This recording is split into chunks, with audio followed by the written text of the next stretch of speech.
Hoje o nosso assunto é música, mais especificamente canto coral. Vamos entender sobre as composições de um coro, o que são linhas melódicas, entender sobre a função e o gesto de um regente. E também um passeio pela história desse estilo musical. Confira tudo isso aqui no Mundo da Arte.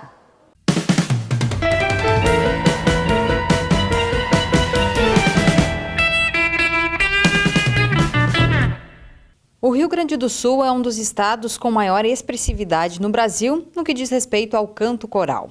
Até julho de 2019, a Federação Estadual de Coros contabilizou a existência de 349 grupos em 98 cidades gaúchas. E esses números resultam em um total de 7.915 cantores. Essa numerosa representatividade está relacionada à história. Os imigrantes alemães e italianos trouxeram o canto coral para o Brasil. E o Rio Grande do Sul foi colonizado, sobretudo, por essas duas nações. As pessoas encontraram no canto coral esse resgate da sua origem, esse retorno à sua casa. Então, os imigrantes têm coros basicamente em alemão, alguns, outros bem italiano, música bem italiana. Então, eles se reúnem em sociedades para isso, sociedade de cantores, sociedade de canto pelo interior. Isso é uma prática difundida, assim. É muito comum ver e associar esses grupos de cantores com as igrejas, mas eles podem executar músicas do repertório erudito que vai desde a era medieval até a presente, e também músicas de repertório e popular. As palavras coro e coral são geralmente utilizadas como sinônimos, entretanto, elas não têm o mesmo significado. O coro é o grupo que canta música coral. É composto por pessoas, né? Então, a prática do canto coral também é esse grupo.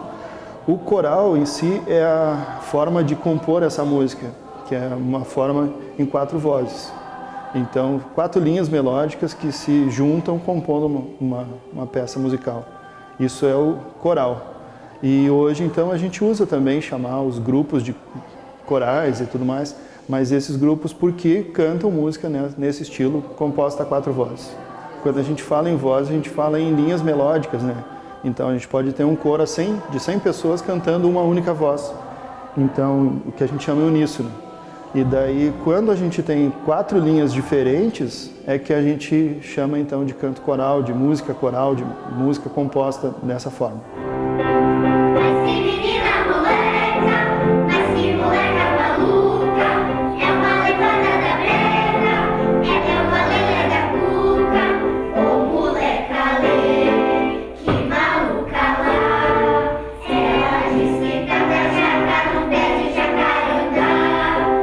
As vozes de um coro, elas se compõem da seguinte forma. A gente tem as vozes femininas agudas, que são as sopranos, as vozes graves femininas, que são os contraltos, os tenores, que são os homens agudos, e os baixos, que são os homens graves.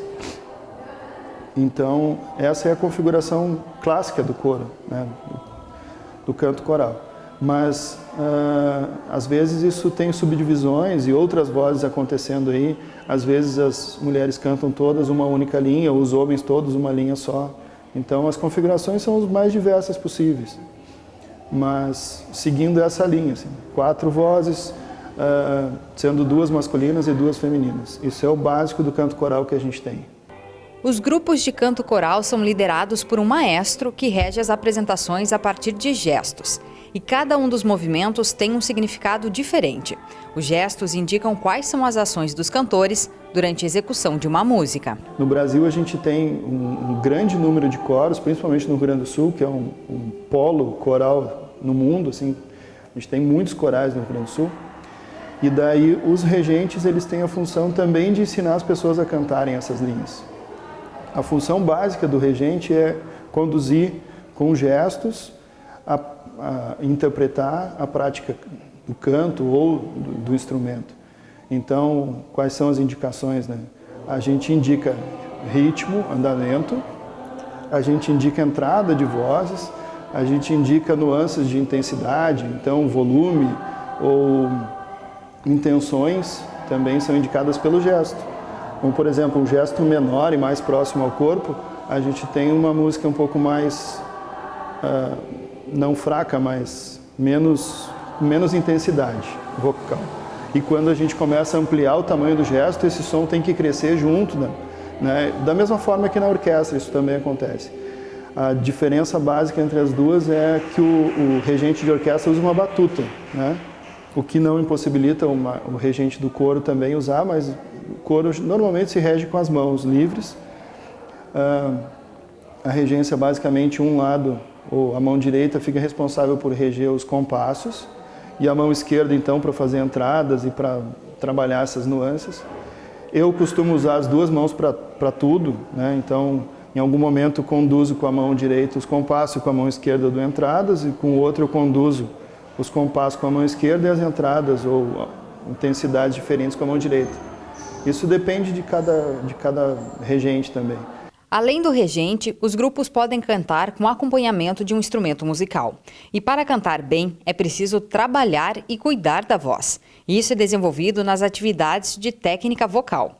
Ensinar a cantar, atingir notas e afinar a voz, em muitos grupos também é uma função desempenhada pelo regente. A técnica vocal ela trabalha no viés de melhorar a respiração, de colocação vocal, de deixar uma voz ou mais branca ou mais escura.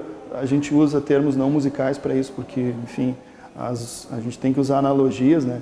Então, para conseguir alcançar notas mais agudas, para chegar em notas mais graves, para melhorar a dicção, tudo isso é o trabalho da técnica vocal.